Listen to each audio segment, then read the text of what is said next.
Hi all, my name's Gabby. I'm a high school senior from Tomball, Texas who loves to quilt. I've been working recently to organize a face mask donation project that goes to Texas healthcare providers in need. I'd love if you'd be willing to sew and donate masks and share the word. I've included a link in this description below. Today I'll be showing you how to make a 3-pleated face mask with fabric ties. I've been hearing a lot of questions about how to make a mask without elastic or bias tape since there's so much of a shortage right now, and I'm here to tell you that's not an issue. This tutorial will teach you how to make a mask with only fabric. And just to note, these are not to replace N95 masks. My mom and I have found many sources online and tried to develop our own pattern that is the easiest and simple for the simple sewer. So she'll be joining us later in this video. Without further ado, here's the tutorial. Before beginning, make sure to sanitize your sewing area and wash your hands. Also, remember to not try on any mask that you are planning on donating. If you want to make a fun at-home demo, keep that one for yourself. Alright, so let's talk about fabric. When choosing fabric, you're going to want to select something that is 100% cotton and tightly woven, also known as quilter's fabric. I personally am using this cute little trailer woodsy fabric today, and I'm really excited about it. Other people are also opting to use flannel on one side, and that is totally okay. Some people like it because it's softer on the face. You can use either. Once you bring the fabric home, please wash and dry it on high heat to ensure that they are pre-shrunk before sending them to hospitals. Also, something that I personally recommend is to use different color fabric on different sides. This is just going to ensure that people know which side has been against their face and keep them even more safe. You can actually see the difference in between these two masks that I made. And I like this one a lot better just to know which side has been on my face. Alright, to begin cutting your fabric, there's 2 pieces that we're going to need to make. The first is these rectangles, which are 7 inches by 9 inches. You'll need 2 of these to be the front and back of your mask. This is this part, and the part also, touching your face. The second pieces that we'll need are these strips. Now, each strip is 2 inches wide, and it is the width of the fabric. My mom will explain further what that means later in the video if you're not sure. Now, the important thing about cutting this fabric is the directionality of these rectangles. You can see in this mask that the dinosaur print went this way, and so we wanted to make that along the 9-inch side. So when placing my template for this, I'm going to make it go along this way because of the trailers. Now, you can play around with the way that you want to cut stuff if there's not a directional fabric, such as placing more rectangles along the width. It's your choice. Just trying to give you as many options as you can to make as little waste when cutting these masks. Also, for these strips, these are going to be the ties. I think when finished, they'll be about 42 inches long because they're sewn across here. And once again, my mom will explain later about how to make those. First thing you want to do is you want to square this edge off to make sure that it's not crooked. So I'm going to line this up. I have it folded exactly in half. I'm just going to cut this from bottom to top. Okay, now I have a nice clean edge. I'm going to flip it around and get ready to cut my 2 strips that are 2 inches wide. I lay that ruler down on the 2-inch mark, making sure it lines up the entire way up. Hold that ruler down and cut. Okay, I'm going to pull this away, make sure it cut clean, and then I'm going to do one more. Now that we have our 2-inch strips cut, we need to make our binding / bias type slips for these ties. So first thing you want to do, lay out your strip upside down, and we're just going to give it a quick press. You can use steam if you want. I don't have any in my iron. There we go. Once you've pressed it, what you're going to do is you're going to fold it in half, and you're going to simply press all the way down the strip. You don't have to make a super crisp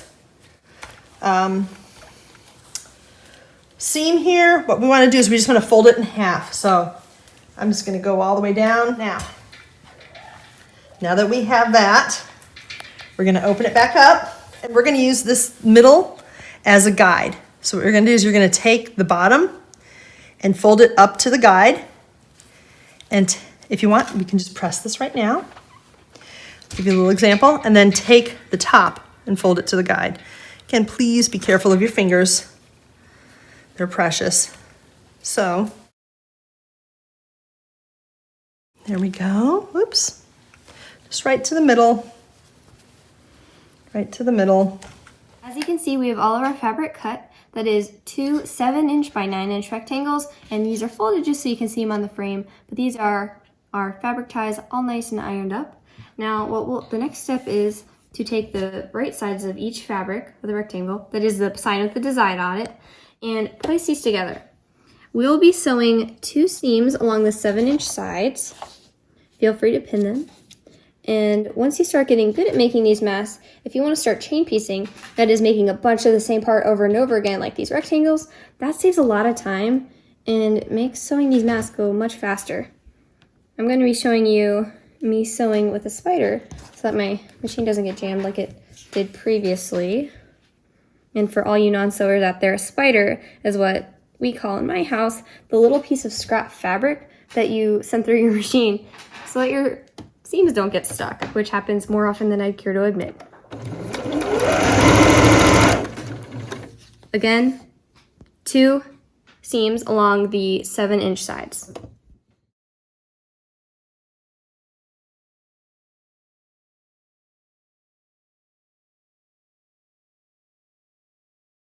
I forgot to mention that I'm using a 1/4-inch seam to sew these. You can go all the way up to a 1/2, but no less than a 1/4. I think that that's a pretty good seam allowance to go with on this seam.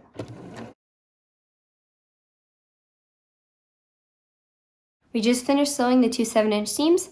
Now it's time to flip this inside out. And to make our mask look a lot crisper and flatter, what we need to do is iron these seams right here down by kind of rolling them over a little and just ironing on that part to get that seam flat. Now let's do it to the other side. And then we'll move it back to the original position before going to the sewing machine again. Now this is the semi-hardest part, but if you've made it here, this is going to be the hardest set of pleats you've done. It only gets easier and quicker from here. Now my mom is going to help us with making these. It also helps to have an extra set of hands, maybe a bored husband, kid, well, not dog, but so right. Tell us about our first step. So the first step, this is what I would do. I would start by turning your fabric to the back, and I would just take it, this is on the 9-inch side, you're gonna fold it and just finger press it. What we're doing is we're just making some guide marks. All right, once that's done, you'll notice we've got just a little bit of finger press. That's gonna be our first pleat.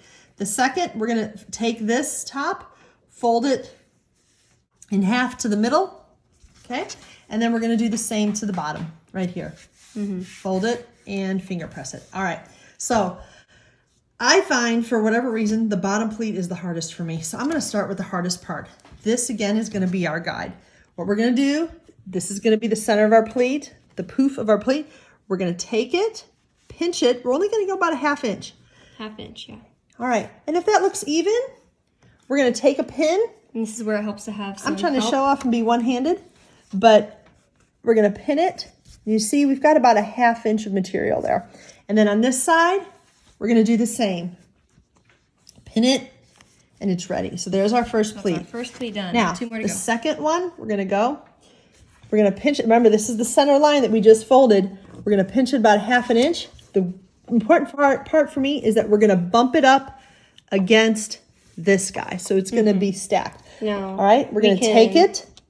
We can also see in this mask that is complete how it doesn't have to be perfect, but it really does help if the pleats kind of bump up against each other like she was mentioning. And another thing to note is that when healthcare workers do wear these masks, the pleats are facing down. So if your fabric has more of a directional kind of feel, make sure that the top part is going to be the top pleat. Okay, I just got done with the second pleat right here. Finally, we're gonna do the third and final. Again, there's that reference line. Almost there. We're almost there. We're gonna take it, bump it about a 1/2 inch. Right. Okay, take a hold that pin, side. thank you. Pin it right here. And we found that using our method to do the pleats and sew the seams is going to be a little easier because it has the least amount of layers of fabric, which is easier in your sewing machine. All right, now the look you wanna get is you wanna have a straight line right here. And again, you want those pleats, when you look at it, to bump up against each other. And then again here, the same. The basic look, it looks pretty parallel and pretty even. The next step that Gabby's going to show you is she's going to take it to the sewing machine. Just a few tips before you begin. Don't forget to sew that spider. There's a lot of layers of fabric going through. Also, when you're sewing this, take your time. Also, remember to hold the bumps that you just took so much time to make the pleats for. Hold those guys in place as you're sewing over them. Also, don't forget to take the pins out. As you're going over each little pleat, go back and forth a few times to secure it in there.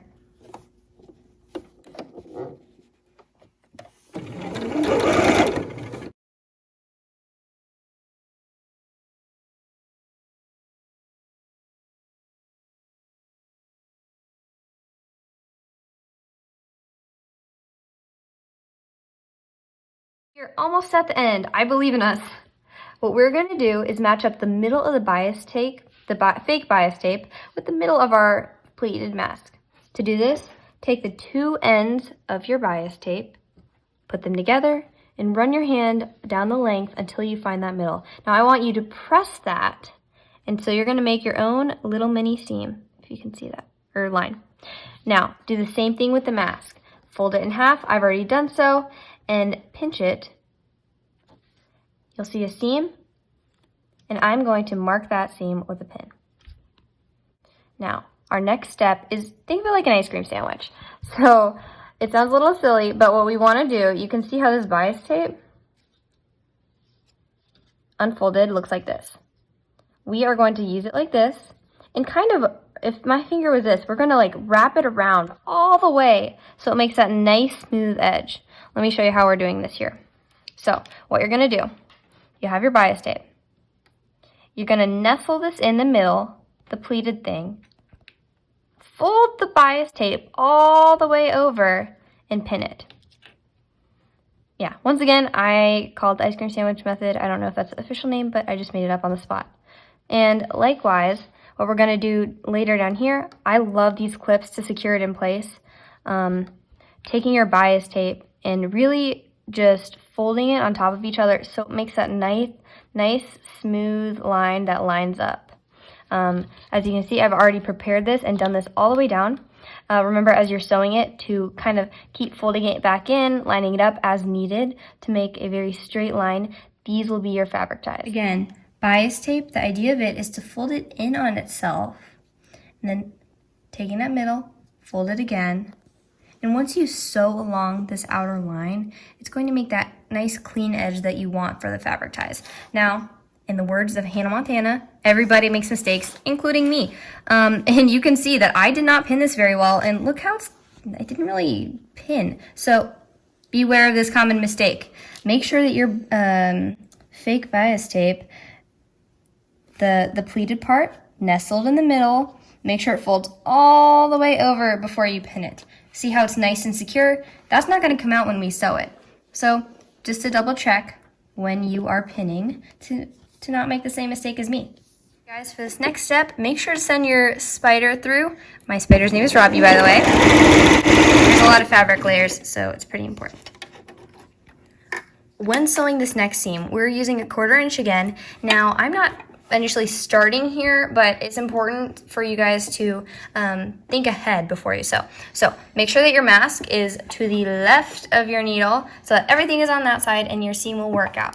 Now I'm going to move up, and as I sew the bias tape, I'm definitely making sure to take my time, make sure that all of it is folded over and it's all nice and clean together.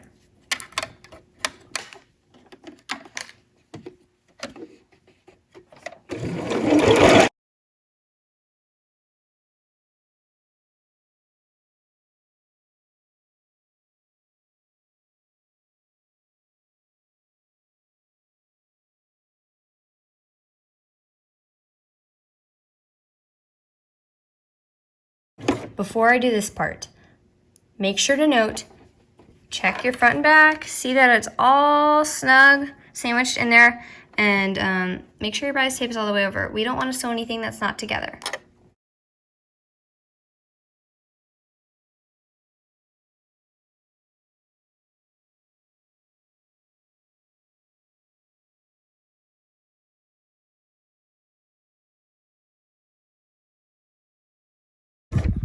The same exact step on the other side. All right, make sure to trim off any loose threads on your mask, and yay, you have your first mask sewn! My friend Robbie the Quilt Spider congratulates you on your success and wishes you well. I hope you guys learned something from this about how to make a mask pain-free, bias tape-free, and elastic-free. My email is gabbyquilts@gmail.com if you guys want to reach out with any questions. Again, please consider sewing face masks with us to Texas healthcare providers in need. I have the details included below. We'd appreciate any and all of your help. Have a great day.